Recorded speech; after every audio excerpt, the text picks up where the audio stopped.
Kumbento po natin, tad-tad yan ng CCTV. Tad-tad yan, sa hagdanan lang. 2, 3 CCTV yan Pwede namang isa Walang po pwedeng makapasok ng kumbento. Hindi rin ako po pwedeng makalabas ng kumbento nang walang nakakaalam kasi gusto ko mabantayan ako.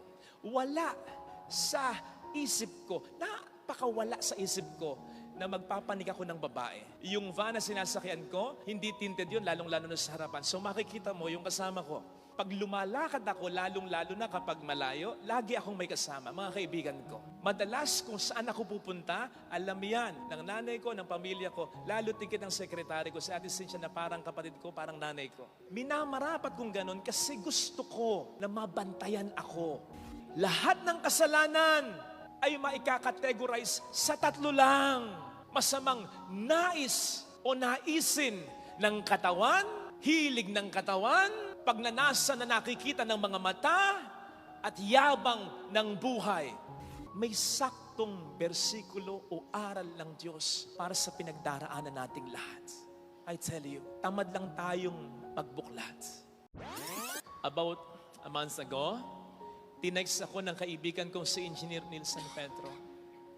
At nung unang mabasa ko yung text niya, medyo kinabahan ako. Kasi ang sabi ba naman niya, dun sa unang message niya, kaagad-agad, Father, nabalitaan mo na ba? Nakalulungkot naman. Sabi ko, Engineer, ano yun? Nabahan ako. Ka-reply sa akin, Father, wala na raw sina Dominic at Bea. Hiwalay na. Hindi na matutuloy ang kasal. Sabi ko, Engineer, ano ba yan? Kala ko kung ano na.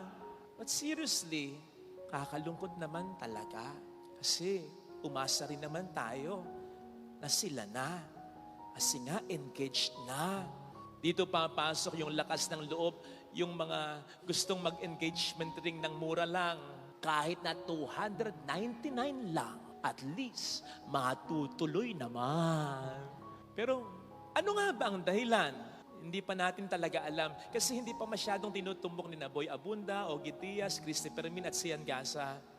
Pero isang bagay ang sigurado ko, yung nangyaring mali sa pagitan ng dalawa. Ano man yon? Nangyari na yon, naulit na lang sa kanila. Kasi pagdating sa pagkakasala, wala namang originality ang demonyo Yun at yun pa rin May nauna ng babae, may nauna ng lalaki, may nauna ng nasira sa pera, may nauna ng nagbisyo, nasira sa droga, sa sugal. May nauna ng ang pinarioritize ay trabaho, negosyo, at hindi ang pamilya, etc.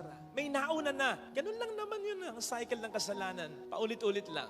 Tingnan po ninyo sa ating mabuting balitang napakinggan. Ito ay tungkol sa panunukso ng dyablo kay Kristo.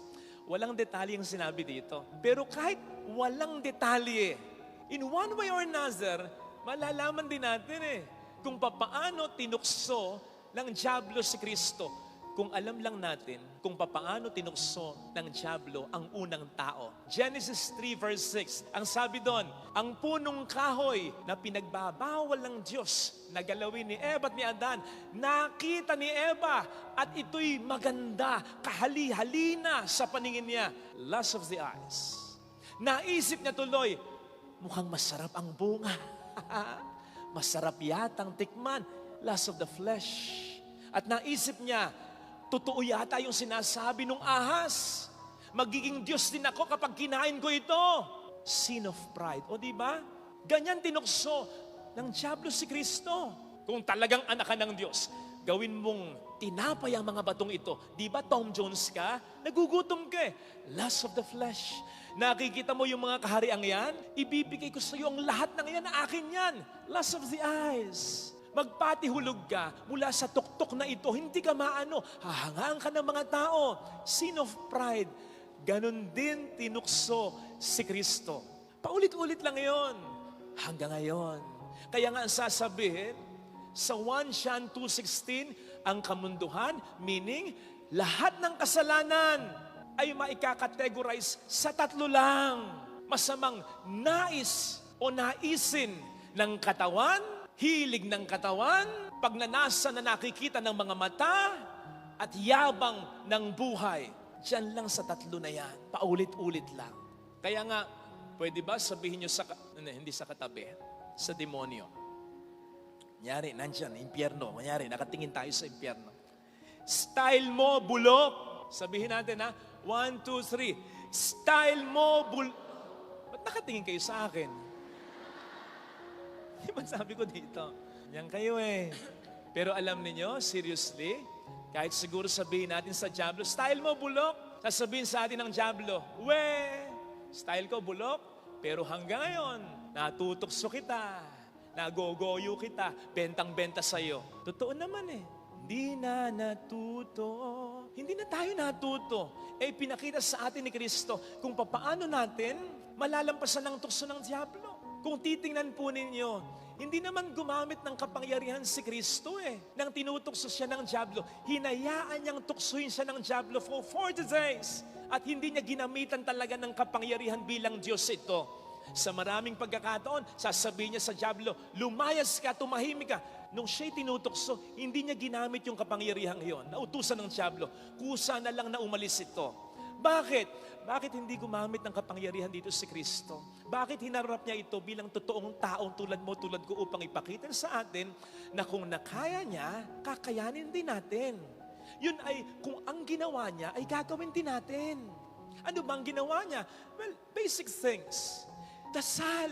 Si Kristo ay laging nagdarasal. Si Kristo ay malapit sa Diyos dahil sa kanyang laging pagdarasal. Papaanong hindi matatakot sa atin ng Diablo kung lagi tayong nagdarasal? Kung tayo malapit sa Diyos. Makita pa lang tayo ng Diablo, manginginig na siya dahil ang nakikita niya sa atin kapag tayo malapit sa Diyos ay si Jesus. Doon pa lang liyamado na tayo at dihado na ang Diablo. At kung tayo malapit sa Diyos, ang sabi ng Panginoon, malalaman natin ang kanyang tinig. Makikinig tayo sa Kanya. Ang kanyang salita, malalaman natin, maisa sa puso natin. At yon ang pupwedeng pangontra natin sa kasinungalingang ibibigay sa atin ng demonyo. Halimbawa, kapag tayo may pinagdaraan ng malaking problema, matindi, pupwedeng sabihin sa atin ng demonyo, hindi ka mahal ng Diyos. Pwede mo sabihin sa Diablo, yung sinasabi sa Jeremiah 31 verse 3, God loves me with an everlasting love. At sabihin sa iyo ng Diablo, hindi mo kaya ang problema. Pwede mo sabihin sa kanya yung sinasabi sa Philippians 4:13, I can do all things through Christ who strengthens me. Kahit sabihin sa iyo ng Diablo, hindi malulutas ang problema, hindi malalampasan ito, hindi magbabago ang taong ito. Pwede mo sabihin sa kanya yung sinasabi sa 2 Corinthians 4:17, these too shall pass. Brothers and sisters, may saktong bersikulo o aral ng Diyos para sa pinagdaraanan nating lahat. I tell you, tamad lang tayong pagbuklat. The Bible is God's love letter for us. Alam niya matutokso tayo, alam niya masasaktan tayo, alam niya malulungkot tayo. Yung hinihingi natin sa Kanya sa pananalangin, nakasulat na. Babasahin lang natin, isasabuhay lang natin. Magbasa tayo ng Bible. Of course, dapat basahin nyo pero hindi ko gustong konsidehin yung pagiging tamad ninyo sa pagbuklad ng Biblia. Kaya lang kung kinakailangan mo na, halimbawa, broken-hearted ka, type mo lang sa Google, Bible verses for a broken heart. Makikita mo na. At yun ang gawin mong mantra. Isip-isipin mo. Yun ang i-claim mo. Yun ang pangsopla mo sa kasinungalingang sasabihin sa iyo ng Diablo. Psalm 119 verse 11, I have hidden your words into my heart so that I may not sin against you. Itinatago ko ang salita mo sa puso ko para hindi ako magkasala sa iyo. Remember ang sabi ng ating Panginoon, sa puso ng tao nanggagaling ang kasamaan ng tao. Kaya kung pupunuin natin ang salita ng Diyos ng mabubuting bagay, mabubuting mga bagay, alalahanin, thoughts, ang pusong ito, mahirapan ng demonyo na tuksuin tayo. Anong laman ng pusong yan? Kung bakit lagi tayong nabubulid sa kasalanan. And so, it's just like, parang whether we let the Word of God keep us from sinning or we let our sins keep us from the Word of God. Ganun lang yun Sana yung unang piliin natin na yung salita ng Diyos na nasa isip at puso natin ang siyang maging dahilan upang hindi tayo malinlang sapagkat sinasabi ko po sa inyo, lahat ng kasalanan ay may kinalaman sa kasinungalingang sinasabi sa atin ng dyablo. Pag binili mo ito, magiging masaya ka. Pag naranasan mo ito, magiging masaya ka. Pag gumanti ka, magiging masaya ka. Lahat ng kasalanang sinasabi sa atin ng dyablo ay may kinalaman sa kanyang kasinungalingang sinasabi niya sa atin na mas pinakikinggan natin kaysa sa salita ng Diyos na dapat ay mas tinatangkilik natin. No wonder ang sabi ng Panginoon sa mabuting balita ngayon, repent and believe in the gospel. Hindi niya sinabing repent lang. Ang sabi niya, believe also in the gospel. Hindi niya sinabing, you turn away from your sins lang. Ang sabi niya, go back to God and praise God. Hindi natin kayang magbago at magpakabuti ng nag-iisa. Kailangan natin ng tulong niya. In connection with this, ano pang ginawa ng ating Panginoon? Hindi niya in-entertain ang diablo. Pansinin po ninyo, hindi nakipag-usap si Kristo ng mahaba sa diablo. Isang salita lang, nasusulat, lumayas ka, tumahimik ka, tapos na. Hindi katulad ni Eva, in-entertain niya ang diablo, kaya nagkasala siya. Umisip kayo at mag-interview kayo ng mga nabudol-budol. Sinisigurado ko po sa inyo, ng isa sa pinakaunang dahilan kung bakit nabudol sila, ay dahil nakipag-usap sila ng matagal sa nang budol sa kanila. Ephesians 4:27, do not give the devil a chance to work on you. Sapagkat pag binigay mo sa demonyo ang kaliwang kamay mo, hindi lang niya kukunin ang kanang kamay, pati buong pagkatao mo. Huwag mong bibigyan ng tsansa ang demonyo. Ang hirap sa atin, nakikipaglaro tayo sa diablo. Nakikipaglaro tayo sa kasalanan. Sabihin man nating ayaw nating magkasala, nakikipaglaro pa rin tayo. Parang ganito lang. Halimbawa, yung linyang yan ang borderline. Beyond that, kasalanan na. Okay? We are not crossing the line. Kaya lang ang problema, we are very near the line. Ayan na yun. Bakit tayo narito? Ay, gusto natin makipaglaro. Dito. Hindi, pero dito. Ganon tayo, aminin natin. Tayo may mga katwirang, makikipagkaibigan lang naman ako eh. Ano ba? Oo, makikipagkaibigan ka. Pero type mo siya. Honey, hindi ako magsha-shopping. Window shopping lang. Titingin-tingin lang ako. Promise, marami na nga ako. Sabi mo nga, marami na akong sapatos, marami na akong damit. Hindi ka magsha-shopping? Ba't pupunta ka pa ng mall? Bakit itetempo pa yung sarili mo? Tapos may mga dala kang pera. Titikiman ko lang. Patitikman mo pa? Kung masarapan ka, kung magustuhan mo. Diba? Yes, we are not crossing the line yet. But we are about to. Nandiyan ka na eh. Tandaan po natin meron tayong hilig sa kasalanan, ha? Pag sinabing hilig, nakahilig. May fallen nature tayo eh. Hilig or hilig.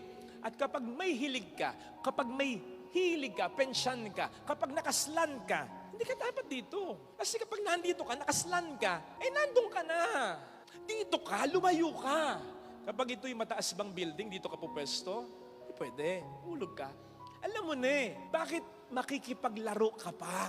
Alam po ninyo, modesty aside ha, kung ikukumpara ko yung pagiging pari ko mga few years ago, modesty aside, gusto ko lang i-bring out yung punto ko.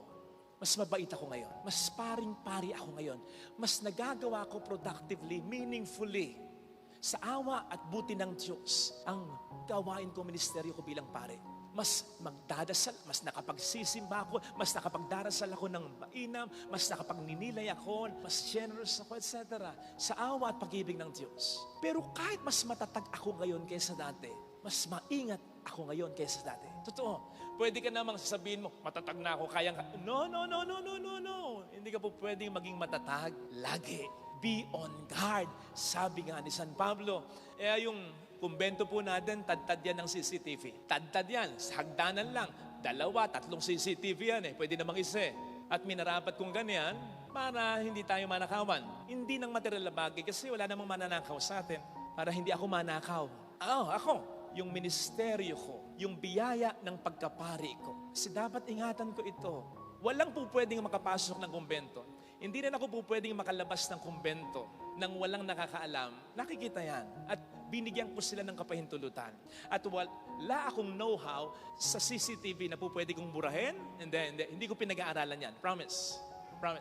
Kasi gusto ko mabantayan ako. Wala sa isip ko, napakawala sa isip ko na magpapanig ako ng babae. Pero ayaw kong pakasigurado. Yung van na sinasakyan ko, hindi tinted yun, lalong-lalo na sa harapan. So makikita mo yung kasama ko. Pag lumalakad ako, lalong-lalo na kapag malayo, lagi akong may kasama, mga kaibigan ko, na alam kong ang hanga